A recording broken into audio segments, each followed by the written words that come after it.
तो बड़ी खबर इस वक्त ये है कि मालेगांव ब्लास्ट केस में साध्वी प्रज्ञा सिंह ठाकुर का नाम आज एनआईए की दायर होने वाली चार्जशीट में नहीं होगा। सूत्रों के हवाले से ये बड़ी खबर आई है। इसका मतलब ये है कि साध्वी प्रज्ञा सिंह ठाकुर जल्द ही जेल से बाहर आ सकती हैं।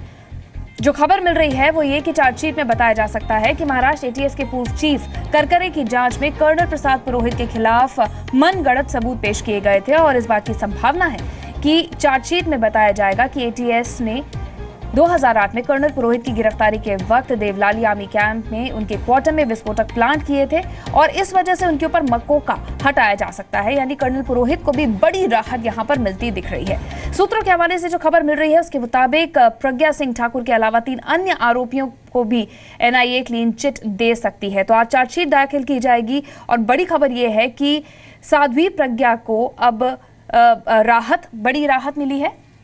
श्रीकांत शर्मा बीजेपी नेता इस वक्त हमारे साथ फोन लाइन पे जुड़े हैं। श्रीकांत जी, प्रज्ञा जो है प्रज्ञा ठाकुर, उनको क्लीन चिट दे दी गई है, चार्जशीट से उनका नाम हटा दिया गया है संभवतः, आपका रिएक्शन?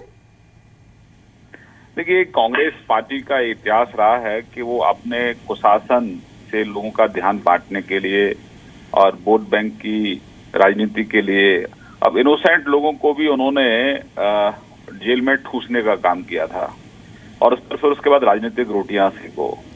तो ये कांग्रेस का जो चेहरा है वो एक घृणित चेहरा है, वो जो लोगों के सामने आया है कि किस तरीके से इनोसेंट लोगों को उन्होंने बिना किसी गुनाह के इतने साल तक जेल में रखा।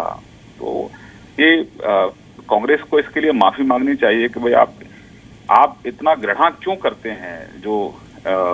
जो गेरुआ वस्त्र पहनते हैं ऐसे लोगों से आपको क्या घृणा है? केसरिया से आखिर आपको इतनी घृणा क्यों है कि आप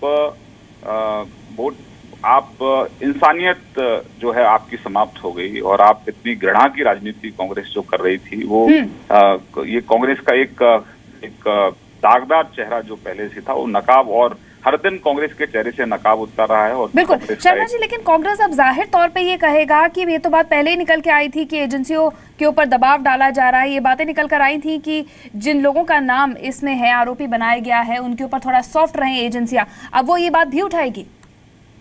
नहीं, आप ये देखिए, मालेगांव की आप चर्चा कर लें या फिर समझौता ब्लास्ट की आप चर्चा कर लें। अब समझौता ब्लास्ट में आप जो अंतर्राष्ट्रीय स्तर पर ये चीजें सामने आ रही थी कि समझौता में पाकिस्तान की जो आतंकवादी संगठन है उनकी संलिप्तता है, लेकिन इन्होंने कांग्रेस पार्टी के लोगों ने जानबूझकर जहां पाकिस्तान कटघरे में खड़ा हो रहा था वहां इन्होंने अपने लोगों को जेल में डालकर दुनिया का ध्यान इधर आकर्षित करने की कोशिश की। तो अब आरोप प्रत्यारोप ये करते रहे, लेकिन एनआईए और जांच एजेंसियां पहले दबाव में काम कर रही थी, अब वो फ्री हैंड है, उनको अब स्वतंत्र रूप से काम कर रहे हैं। बिल्कुल, शुक्रिया श्रीकांत शर्मा जी हमसे बातचीत करने के लिए। तो कांग्रेस का असली चेहरा सामने आ रहा है, ये बीजेपी का कहना है।